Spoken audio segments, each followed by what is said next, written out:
पिता पुत्र पवित्र आत्मा त्रिएक परमेश्वरलाई महिमा होस्। सबैलाई जय मसीह। म बाटैमा छु र बाटैबाट एउटा क्यारोलको बारेमा सानो सन्देश दिन्छु। यसपालि हामीले धेरै क्यारोलहरू गाउँदै मानिसहरूको गाउँ गाउँमा, शहरहरूमा, घरहरूमा हामी पुग्यौं र क्यारोल गाउँदै गर्दा चाहिँ विशेष गरेर त्यहाँ उपस्थित दाजुभाइ दिदीबहिनीहरूलाई हामीले परमेश्वरको सन्देश सुनायौं। आउने लागेको क्रिसमसको शुभकामना बाँड्यौं यरुशलेम बिलिभर्स इस्टर्न चर्चको तर्फबाट।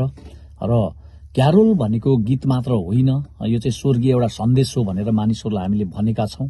र आजको क्यारोल हामीले गाउँदै गरेको क्यारोलको अर्थ यही हो कि पवित्र परमेश्वर हामीलाई छोडेर जानु भएन, हाम्रै माझमा हामीसँग बस्न आउनुभयो भन्ने सन्देश दियौं। र येशू जीवनको बाटो हुनुहुन्छ र त्यो बाटो, सत्य र जीवन उहाँ नै हुनुहुन्छ र उहाँद्वारा बाहेक कोही पनि हाम्रा पिता परमेश्वर कहाँ पुग्न सक्दैन भनेर उहाँले भन्नुभएको वचनलाई याद गर्दै यो वचन चाहिँ एउटा बोलचालको भाषामा मात्र नहोस्, यो चाहिँ बोलेको शब्द मात्र होइन, यो जिउँदो जीवनको घोषणा हो भनेर हामीले मानिसहरूलाई सुनायौं। र येशू ख्रीष्ट हामीलाई बाटो देखाउने शिक्षक मात्र हुनुहुन्न, उहाँ स्वयं बाटो हुनुहुन्छ, उहाँ स्वयं सत्य हुनुहुन्छ, उहाँ स्वयं जीवन हुनुहुन्छ।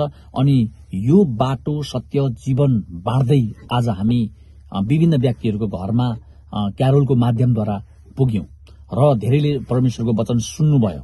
वचनले भन्छ जीवनले जीवनलाई जोड्छ। यसको अर्थ हो कि ख्रीष्टको अनन्त जीवनले हाम्रो अन्त हुने जीवनलाई अनन्त जीवनमा लगेर जोड्छ र हामीलाई चाहिँ परमेश्वर पितासँग पुनः मेलमिलाप गराउँछ भन्ने एउटा सन्देश हो। र हामीहरू सबैलाई थाहा छ कि पापले मानिसलाई परमेश्वरदेखि अलग गर्यो र तर ख्रीष्टले चाहिँ हाम्रो देह, आफ्नो एउटा शारीरिक देह धारण गरेर हाम्रो जीवनमा प्रवेश गर्नुभयो। उहाँ हाम्रो जीवनमा आउनुभयो र हामीलाई दोषी ठहराउनलाई होइन, तर हामीलाई नयाँ जीवनलाई दिनलाई आउनुभयो भनेर हामीले सन्देशहरू पुर्याएका छौं। र क्यारोलका गीतहरूले भनेको एउटा सन्देश, संगीत मात्र होइन, यी गीत भजनहरूले भनेको जीवनका घोषणाहरू हुन्। जब हामी गाउँछौं, हामी स्वर्गीय जीवनको साक्षी दिन्छौं। जब हामी प्रेम बाँड्छौं, तब हामी ख्रीष्टको चाहिँ जीवनलाई बाँडिरहेका हुन्छौं। उद्धार भन्ने कुरा शब्दले मात्र होइन, तर ख्रीष्टको जीवनमा सहभागी भएर हुन्छ। जब हामी प्रार्थना गर्छौं, प्रेम बाँड्छौं, त्यति बेला जीवनले जीवनलाई जोडिरहेको हुन्छ भन्ने सन्देश हामीले सबैलाई दियौं।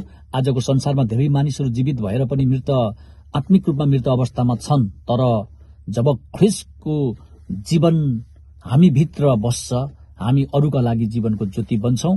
र यो क्यारोलको सन्देश हामीले यो सालमा दिएको यो अन्तिम हो र अन्धकारमा उज्यालो आयो। क्यारोल येशू ख्रीष्टको उपस्थितिले मृत्युमा जीवन आयो र टुटेका जीवनहरू फेरि जोडिन पाउनेछन्, मौका छ भन्ने बारेमा हामीले चाहिँ बाँटेका छौं। र हामी ख्रीष्टको जीवनमा जोडिएका छौं र जोड्यौं भनेर सबैलाई पनि भन्न लागे यो भिडियो मार्फत, यो यात्रामा हाम्रो जीवनद्वारा अरूको जीवनलाई पनि ख्रीष्टसँग जोडौं, किनकि बाटो, सत्य र जीवन उहाँ नै हुनुहुन्छ भनेर उहाँले आफै उहाँको वचनमा भन्नुभयो। सबैलाई जय मसीह छ। परमेश्वरले आशीष दिउन्।